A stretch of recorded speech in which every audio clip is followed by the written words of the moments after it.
खेड तालुक्यातील चांडोली हे गाव आहे। ह्या गावामध्ये जमीन गट नंबर 126 बाबत 104 प्लॉट धारकावर जो घोर अन्याय झालेला आहे त्या अन्यायाला वाचा फोडण्यासाठी आम्ही आज मुंबई मराठी पत्रकार संघामध्ये आलेलो आहोत। आज बाधित प्लॉट धारकांनी आझाद मैदानामध्ये धरणे आंदोलन सुरू केलेलं आहे। विषय खूप गंभीर आहे।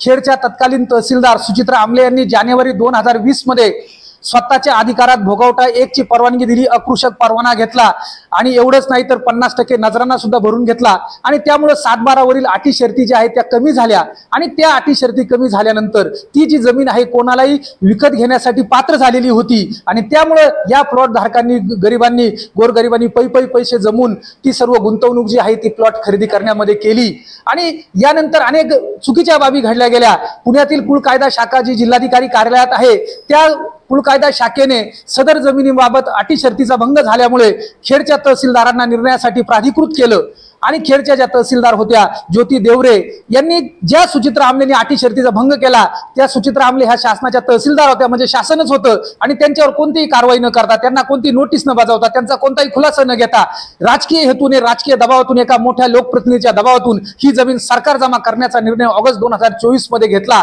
त्यानंतर ह्या प्लॉट धारकांनी प्रांत कार्यालयामध्ये अपील केलेलं आहे, परंतु प्रांत साहेबांनी असं सांगितलेलं आहे की मला त्याबाबत अधिकार नसल्याने विभागीय आयुक्तांकडे अपील दाखल करावं लागेल। ते करणारच आहेत, परंतु या व्यासपीठावरून शासनाकडे आमची अशी मागणी आहे, आमच्या मागण्यांच्या निवेदनानुसार महसूल खात्याने जिल्हाधिकारी यांना चौकशीचे निर्देश दिले आहेत।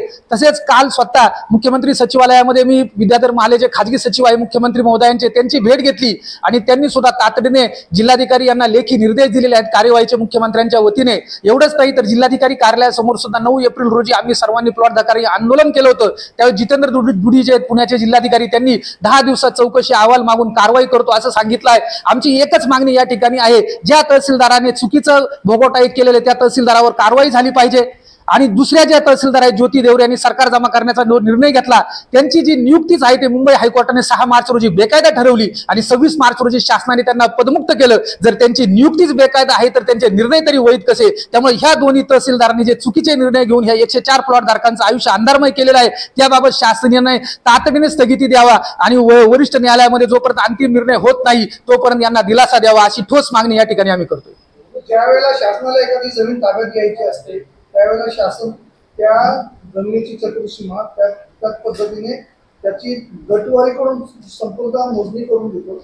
मग अशा पद्धतीने नकाशा बनवून मोजणी झाली होती नाही। ही जी जमीन आहे ना ही वेगळी होती, ही महारवतनाची जमीन होती आणि महारवतनाची जमीन आहे ती भोगवटा 2 प्रकारामध्ये येते आणि ज्यावेळेस संबंधित व्यक्तीने खरेदी केली त्यावेळी जिल्हाधिकाऱ्यांची रीतसर परवानगी घेऊन त्याने भोगवटा 2 ची जमीन खरेदी केली होती। परंतु त्यानंतर त्या व्यक्तीने काय केलं, ज्या खरेदी केलेल्या व्यक्तीने त्याच्या पुढे ज्याला भोगवटा 1 करायचं होतं आणि भोगवटा 1 ची परवानगी घेण्यासाठी त्यांनी तहसीलदारांना अर्ज दिला। आता तहसीलदारांना याचा अधिकार नव्हता, तो अधिकार जिल्हाधिकाऱ्यांना आहे। तहसीलदारांनी याबाबत काय करायला पाहिजे होतं, त्या व्यक्तीला सांगायला पाहिजे होतं की तुम्ही जिल्हाधिकारी अर्ज करा किंवा मी तुमचं प्रकरण जिल्हाधिकाऱ्यांकडे पाठवते आणि जिल्हाधिकाऱ्यांनी परवानगी दिली तर तुमचं भोगवटा 1 होईल असा नियम आहे। परंतु तसं न होता त्या तहसीलदारांनी काय केलं, स्वतःच्या अखत्यारीमध्ये पत्र दिलं साहेब आणि ते गंभीर बाब आहे। तिने स्वतःच्या अखत्यारीमध्ये बघा हे पत्र आहे, आमच्याला सर्व पुरावा आहे।